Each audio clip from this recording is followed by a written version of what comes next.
I want our community to be proud of us, to be proud to send their kids to our school, and also to be an asset to the community. I want us to be more than a school. In all honesty, the history of the school that I'm at, we are more than a school. We are a community statement, right? We are a hub for our community.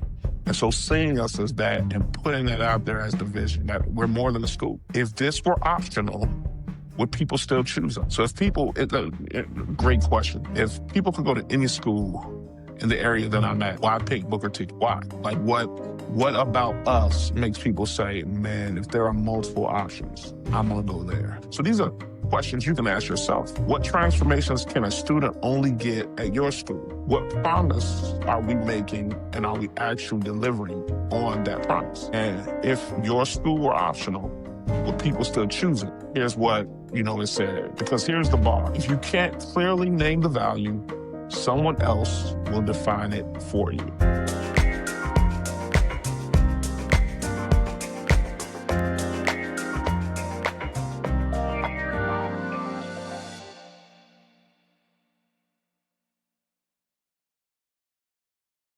What's going on, everybody, and welcome again to Hot Conversations with School Leaders. I'm your host, Matthew Mason, and I'm excited for today. It is 2026. We are into the new school year.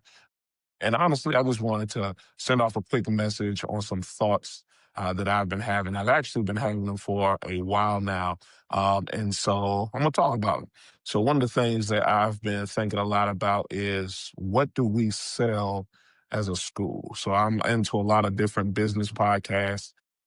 Some of the people I like listening to, or one individual, is Dan Martell. Really like him. If you never listened to him, he is awesome.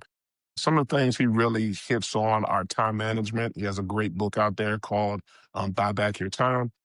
He talks about sales and business, and he also talks about artificial intelligence. So I have definitely been diving a lot into that as a school leader and also as a husband and father, because it helps me out with my family as well as some of the things that I want to do in building goals.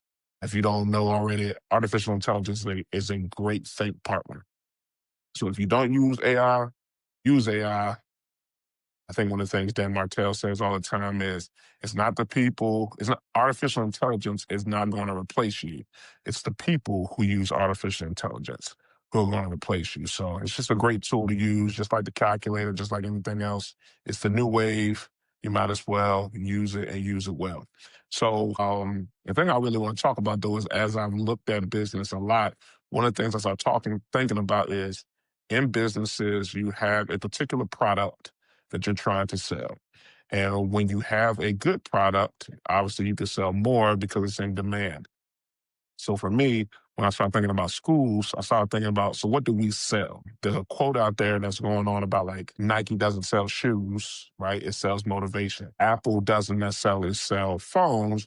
It sells experiences, or it sells kind of prestige or being in the in crowd, right? Legos doesn't sell toys. It sells creativity, right?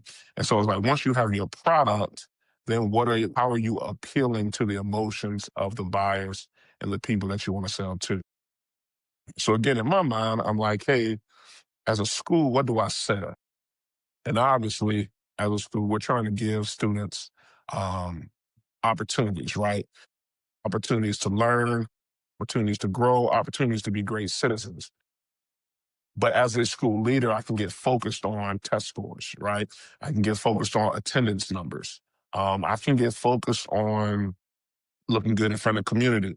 I can focus on getting new staff and supporting them. But is that the purpose, right? Like, is that the purpose of school? Is the purpose of school all of those things, or is it something a little deeper? So like I said, I went to artificial intelligence, I went to AI, and what I'm going to do is kind of go back and forth with what I got from there, and then also my own thoughts that I've had. A lot of this stuff really just confirmed what I already thought, right? And so one of the things when I put out there, I was like, if school was a business, what do we sell and who do we truly sell to? And so one of the things they brought up was, if school were a business, we don't sell classes, we don't sell grades, we don't sell test scores. Those are features, not a product.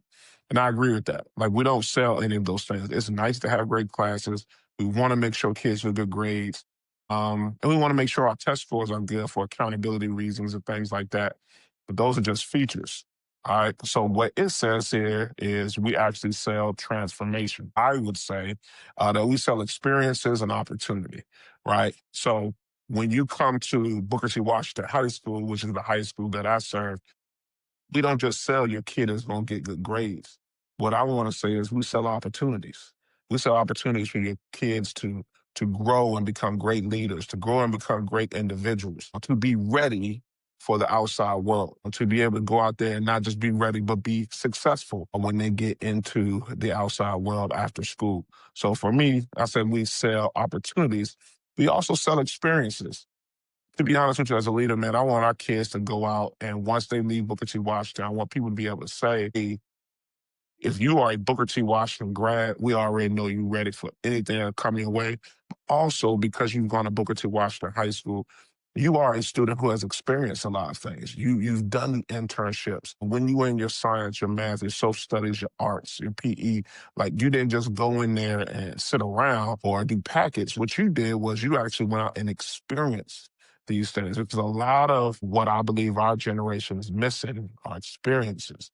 They're not necessarily going out and being a part of the world. We're seeing the world through technology, which isn't always a bad thing. Sometimes you may not be able to get to really cool places, but it's much better instead of just seeing a video on Thailand or seeing a video of Hawaii than actually go out there. So how can I get our kids to actually experience those things? Because the moment you start experiencing more things, you start to see more of the world. It's almost like you can't go back, right? Like as long as you stay in your fishbowl, you'll just stay. You don't know enough to say there's more out there. But the moment you venture out of that, you can't go back. Your world has forever been expanded. And so the goal is to keep expanding. So I feel like that's what we sell as a school, right? We sell experiences, we sell opportunity. The other thing though is I like this though, we sell transformation. So here it says more specifically, we sell capability. So students leave able to do things like think, write, solve, collaborate. They leave with confidence. I really like this. Students believe they belong in rooms they've never been in before. To me, that's an expansion of that fishbowl, right? The more things I experience, the more I can walk in the rooms and say, hey, I understand what people are talking about. And that is some of the things that hurt some of our students is not because they're not as good as anyone else that they're around.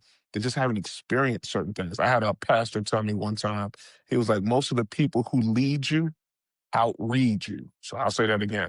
Most of the people who lead you, all right, they are showing you different things, they're taking you different places. It's not because they're better than you, it's just because they outread you. All right, they know more, they've experienced more. And so they're able to talk about things that honestly, if you had the same experience, you'd probably be able to do it a whole lot better. The problem is you haven't, right? The next thing that we offer or we sell is character, how they show up when nobody's watching, right? That integrity piece is something big that I know in my own school I definitely want to push. Like, you don't do the right things when people are looking at you. You do the right things all the time because it's the right thing to do. And next thing we sell is opportunity. Like we said earlier, access to futures that were previously closed. So now, if I now take this and I look at my school as a business and I say, what do I sell? And these are the things that I sell. At my school that I'm currently at, I want our kids, when they're a part of my school, let me back up even more. Before they come to my school, I want the name of my school to mean something. I want when people hear about Booker T. Washington High School, it is, man, I gotta get my kid in there because if I get my kid in that school, the opportunities that are going to be available are exponential, more so than anywhere else. Then when you're in the building, I want us to double down and actually come through on our promise, right? Because just like any business, if I tell you, hey, I'm gonna give you the best service ever, and you come in and it's subpar, guess what's gonna happen? People aren't going to return. So we want to make sure that, hey, we double down and we commit and we stand on our promise that we are going to transform your kid. We're going to provide opportunities. We're going to provide experiences that your child is going to be different than when they got in here. And when we say different, we mean that in a positive way. We mean that in an extraordinary way. And then afterwards, one of the things I've been starting to say is I want our high school to be an 8 and beyond school. That means when you become an 8th grader, you belong to Booker T. Washington High School. We're going to do everything in our power to make sure you are ready to come into high school. While you're in Booker T. Washington High School, we're going to do everything in our power to give you those transformations, that opportunity, that experience to get you to the point of graduation so you can get to the 4 E's. I know a lot of times people say 3 E's, the 4 E's. We want to make sure that if you're going to enlist in the Army, you enlist in the Navy, you're going to enlist, period. We want to make sure you're ready. We want to make sure that you're enrolling. If you're enrolling in college or enrolling in school, we want you to be ready. We want to make sure that if you are entrepreneurship, all right, you're going to go out there and you're going to start creating companies and creating a company. We want you to be ready. Or if you want to enter into employment, you may not be creating a business, but you're going to work for a company. If employment is your next opportunity, we want to make sure you are ready for that as well. So remember, enroll, list, entrepreneurship, or employment. If you're going to go for those 4 things, we want to make sure at our school you are ready for those things, right?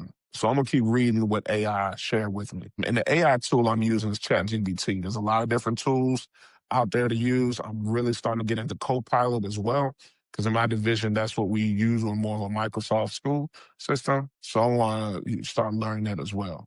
So one of the things it says here is if Amazon sells convenience and Nike sells belief, that's another thing that Nike may sell. What I'm going to say is that schools then sell transformation, we sell opportunity, right? And then we also sell experiences, right? I believe that those 3 things, if a student has those, then they're going to be able to do a lot of really cool and awesome things in the world. And the potential increases as we give them those things. Something I'm going to put in here too. As school leaders, we got to believe, and as educators, we got to believe that our students are, one, worth it, and that there are no excuses for us doing this for all of our kids. This sounds great when we want to talk about these are the things that we sell. The difference sometimes between a business and us is a business at times can say, hey, if I can't get everybody, so certain customers I don't worry about that. I don't even want to say luxury, but that's a term I use on that. We don't have that luxury. Every kid, every student, every parent, every community member that comes through, it is our job to serve them, right? We don't get to say, I don't want to work with that individual, right? And I'm gonna push us even more. It's not even that we don't have that luxury. It is inappropriate for us to think that we don't have to. Like any student, any parent, any family, any stakeholder that comes in, it's our job to work with them. Why? Because at the end of the day, we need the whole group. All right. We need our stakeholders, we need our staff, and we need our students all working together in order to make sure our students get the things that they need, right? So that they can be transformed, that they can have those experiences, and that they can go out and have those opportunities as they leave our school. So one of the things that AI and ChatGPT was saying is who do we truly sell to? So their primary customer were the students, right? Well, they're buying from us safety, right? One of my friends, he says it all the time, safety first, because safety second just doesn't make sense, right? And I'm like, yeah, he's right. First, I used to think something was weird about it. I was like, no, he is spot on. Your building has to be safe. That's just not physically, but that's psychologically. That's all the safeties that come along with it. Our students deserve that. And that's what we need to bring to the table. We sell belonging, right? To me, that falls under that safety piece too. Our kids need to believe that they belong. Our buildings need to be places where students can belong. So it's not just our kids need to feel it, we got to provide it. Relevance, right? The things that we bring to our kids and engagement and all that, it needs to be relevant, right? We need to prepare kids not just for the world they live in, but the world they're going to live in, which then means it's incumbent upon us to get better, to keep getting better every day. And the last thing, a future version of themselves they can't see yet. So again, we can't just look at where our kids are and our students are now. We've got to look at where they will be, where we as a society need them to be, where for them this is what this individual is capable of. We got to look past our feelings. We got to look past all those different things and say, no, I am here to help you get there. That's my job. For real. That is my job. My job is not to come here and get paid and move myself up the ladder. My job is to help you get there. If there's any sentence to me that would sum up what is my job, I heard a coach say this, that like that is where the word coach came from, right? A coach and buggy. It is transporting an individual from one place to another place. So we got to see ourselves as educators, as coaches. Our job is to get these students, especially in the high school, from ninth grade to graduation. And then from there, get you into wherever it is you're going, those 4 E's. So the next, I guess our customers will be our families, right? They're buying trust. They're buying trust from us. They're buying hope. They trust that when they bring their child to our school, that we're going to take care of them and that we're going to provide those opportunities and those experiences that lead to transformation. They hope in us as well. They also believe that we're going to provide stability. They want you as the leader to be there for a little while. They don't want continued turnover. They don't want staff leaving all the time. So again, that means it's incumbent upon me as a leader to make sure I'm working with my staff, I'm supporting my staff, I'm valuing my staff. So then that way we have consistency in the building. We have consistency in expectations. We treat everybody with the same. We treat everybody with respect. So families don't want perfection. That's something that I used to think they want a perfect school. They don't necessarily want a perfect school. They want alignment. They want effort. They want honesty. Right. And again, a lot of this is where I'm reading from artificial intelligence. The cool thing is I feel like my thoughts that I've always had is aligned with it. So the third thing is the third group that we sell to is the community, right? Those stakeholders. I liked how ChatGPT called them the long-term investors. They call the family the decision makers, and they call students our primary customers. So I'll go back through that. Students are our primary customers. Families that we serve are decision makers. The community and the economy are our long-term investors. So what are they, our community and our economy, what are they buying from the schools? They're buying prepared citizens. We are preparing our students to go out into the world and make the world a better place, to keep this thing going. I know everything is not perfect, but there's a lot that's going on in society that actually is really good.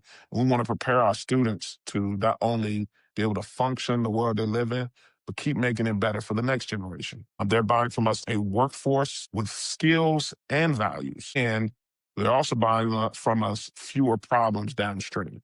So if you really start to see your school as a business and take what I'm telling you right here, I think it will shift your own investment, understanding, enthusiasm in what you do.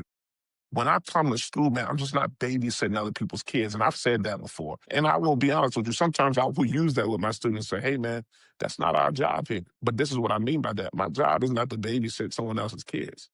My job is to help you get from one place to the next place. That's my job, right? So when I'm here, when I'm giving you expectations, I'm not just giving you expectations because I just want to be mean or I just want to control you. I'm giving you expectations because in order for me to get you from here to here, from one place to the next place, then we've got to have some accountability. We've got to have expectations. We've got to have some rules in place. So every dropout, disengaged graduate, or burned out student is a bad return on investment for the community. That's powerful, man. One of the things I learned in working with professional learning communities is you got to believe that every student matters, and that all students can learn at high levels. The moment you stop believing in that, what you're then saying you're okay with is having students who go out into this real world unprepared, which only impacts the society and the community you live in. So when you as an educator decide certain students can't learn, what you're saying is you're okay with a bad product going out and then hurting everybody around you. I'm not okay with that. All right. I'm not okay with that. You should not be okay with that. We're going to do everything in our power to serve our community, to serve our parents, to serve our students, to help them become the incredible individuals that they are destined to be. Right. And we have a hand in that. The last group, and I would say some of the most important groups, is our staff. And ChatGPT calls them internal customers. So one, I believe they're the workers in the company. We all are in that school, but then they're all the internal customers. So it says they're buying meaningful work. So we're not just doing busy work. We're not just in here, kind of the same thing we have to tell ourselves as leaders. We're not just in here doing a job. We're doing something meaningful, and that means something. Professional respect. We need our people to have autonomy. We need our folks to be able, and autonomy within the boundary. We still got things that we got to make sure that we do. We need to provide the support and the growth opportunities for our staff so they can continue to get better. And then, as the leader, they need a leader worth following. That kind of hit me right between the eyes, too. It's like, hey, our staff deserves somebody who is worth following. So burned out teachers, all right, burned out staff equals product decay. Culture is quality control. Culture is quality control, which now gets you to say, so what's your culture like? Right? I, it was right now we've been on break. And one of the things that hit me between now, I'm reading this really good book. It's called Be Great. I didn't get the author's name right now, but it's called Be Great. And one of the things he talks about is authenticity. All right. And one of the things I had to really challenge myself on is, who is the leader that you know that you are? At this point, I've been doing education for almost 20 years. I'm probably moving into at least a decade in school leadership as a principal. And so there are times where I still feel myself trying to do leadership like others do leadership. And on this winter break, it kind of hit me like, hey, who are you as a leader? Like getting to that point where it's not just that I'm learning from other leaders, but who am I that somebody else could follow and see what I'm doing? Um, and one of the things that really hit me was just this thought around how much work am I putting on my staff and what do I really want to see as a leader? Like there's a lot of thoughts on there about lesson plans and what teachers and staff need to be able to do. I'm going to be super honest with you. At the end of the day, man, our students learning at high levels, every last one of them. So as long as something is not illegal, unethical, immoral, or not best practice, man, let's do it. Let's do whatever it takes. I'm not going to tell you I'm going to sit around and look at every single lesson plan all the time. I'm not going to tell you that I'm a micromanage. At the end of the day, I want to see the results. Our kids learning.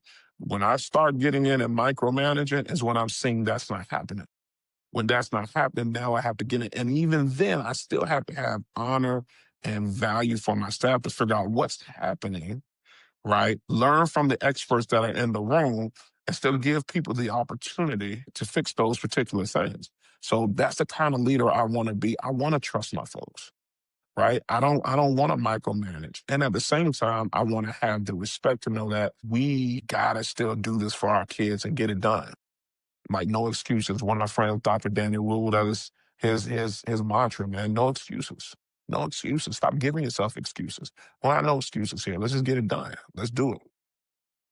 So the real question for leaders, back to ChatGPT, ask yourself, what transformation can a student only get at this school?